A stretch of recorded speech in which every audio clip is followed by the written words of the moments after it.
Welcome to the fourth day of Yuletide, when we honor the wondrous child within us all.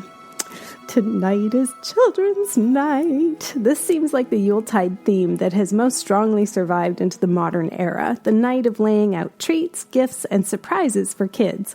I don't think much guidance is needed in this aspect. Consumer culture has done a pretty thorough job of making the holidays about gifting, to children in particular. But there is one holiday tradition in many households that honors some of the very special qualities possessed by children that aren't so often spoken of. Qualities such as courage and cunning and boldness and loyalty to their friends and loved ones. And this is the tradition of decorating a gingerbread house. It originates from an old folk story of Hansel and Gretel, published by the Brothers Grimm in 1812, but it was made most famous by the opera written by a German composer with the best name ever, Engelbert Humperdinck. It was first performed on December 23rd, 1893. Now, as an aside, for the record, it actually wasn't written by Engelbert Humperdinck entirely. It was actually Humperdinck's sister, Adelheid Wette, who had the idea for the opera. She had made up the songs for the folk story and sang them to her children at Christmas time.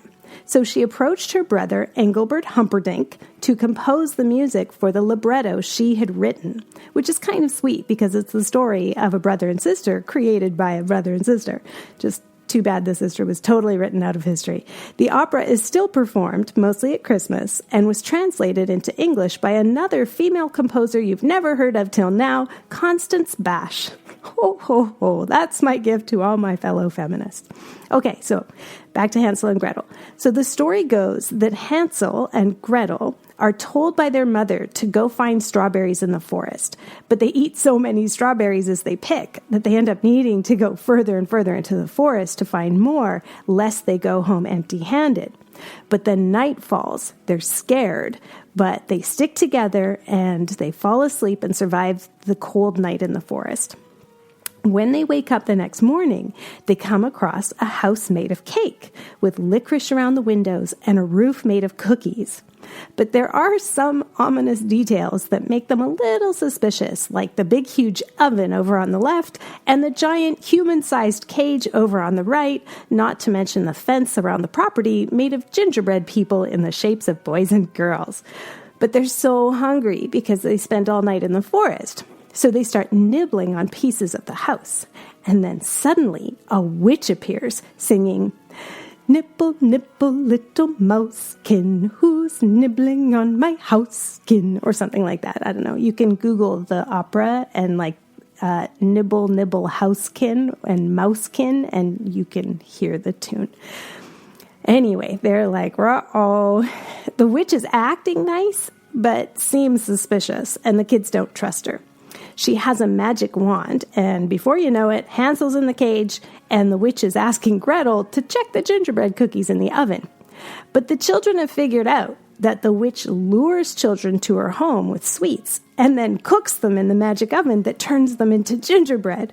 So Gretel secretly steals the witch's wand, tricks the witch into showing Gretel how to work the oven, and when the witch has her head inside it, Gretel uses the wand to release Hansel from the cage, who doesn't hesitate to push the witch into the oven and turn up the heat till it explodes in a fiery blaze. Then they use the wand to bring the gingerbread children back to life, and they're all reunited with their parents. Hooray!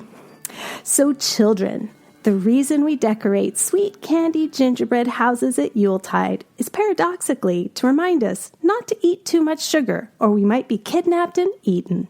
Merry Christmas! This night is also about expectant waiting on the light. If you have a fireplace or an outdoor fire ring, Christmas Eve is a good time to honor fire.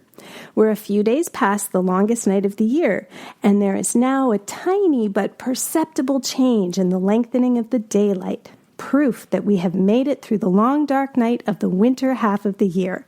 Now we focus on growing the light in our hearts to see us through till spring. In many Celtic traditions, the new day is marked not by the sunrise, but rather by nightfall. So the eve of a festival is actually the beginning of the holiday. So nightfall on Christmas Eve is actually the beginning of Christmas Day. In many households, the Yule log burns throughout the night on Christmas Eve. In many parts of Scotland, a specially prepared large candle would be lit to burn all night long. In the Highlands, the head of the household would take this candle out to the barn tonight, and by this light the livestock would eat an extra special and generous meal of good grains and food scraps. The farmer would remain there all night with the animals until the candle burned out sometime near sunrise. For a modern take on this ritual, you might choose the safer option of leaving a light on throughout the night. For a long time, Christmas Eve was when the house would be garlanded with evergreen boughs, a form of sympathetic magic meant to induce the growth of green things and to mark the promise of spring. Spruce, fir, cedar, bay, yew, holly, ivy, oak, and mistletoe all feature prominently throughout the folk traditions all across old Europe. Even in ancient Rome, holly was given in posies to represent a blessing of prosperity. And as recently as present day in the Highlands of Scotland, it's used to keep the meaner fairies at bay. Historically in Scotland, holly was considered a lucky greenery for men, while ivy was thought to bring luck to women. Today would be a good day to snip something evergreen and bring it into your home to grace your altar. I'll share more about the magic of Yuletide evergreens and herbs on December 29th, when we honor the gifts of sustenance and medicine from the land.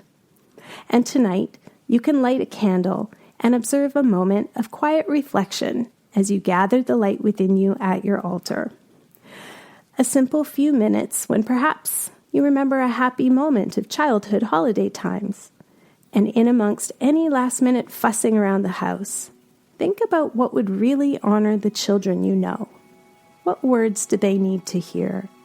What do you feel is so special about them that you want them to know? How can you let them know that you really see them? And one last very important detail for tonight. Do not forget to leave out some cookies for the elves. No, they aren't for Santa. They're for your house elves, a highly sensitive lot that might pack up and leave, taking their magic with them if you don't remember to thank them for their service tonight. And we'll talk more about this on December 26th, which is their very special day. And now enjoy today's meditation about honoring the child within.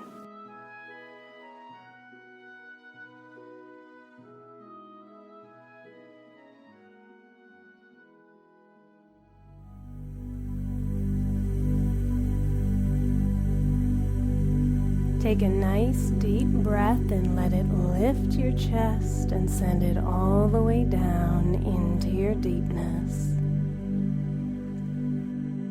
And think about softening the muscles of your belly and your hips and your thighs.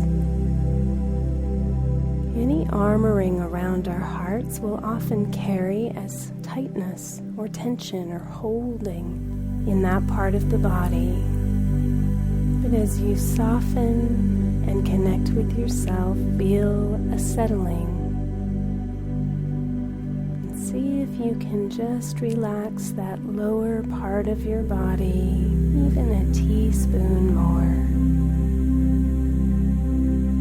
And it might help to imagine or think about a wondrous child of promise and creativity and innocence, quickness and lightness, a child that's prone to curiosity and laughter and spontaneity.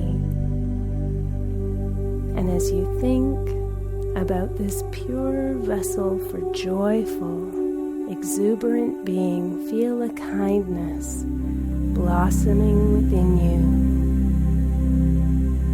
spreading throughout your body as it warms every cell.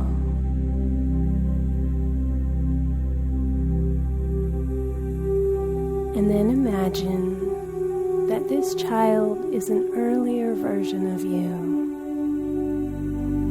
innocent, light, curious. And then call in with you that great Earth Mother energy, that presence of your old, healthy, wise ones and the spirits of place and the animal friends that nurture and support you. And imagine this child being cradled, bundled up tight in a feeling of being safe, seen, secure, and soothed. And gently now, gently as falling snow, settle that feeling a little deeper into your body.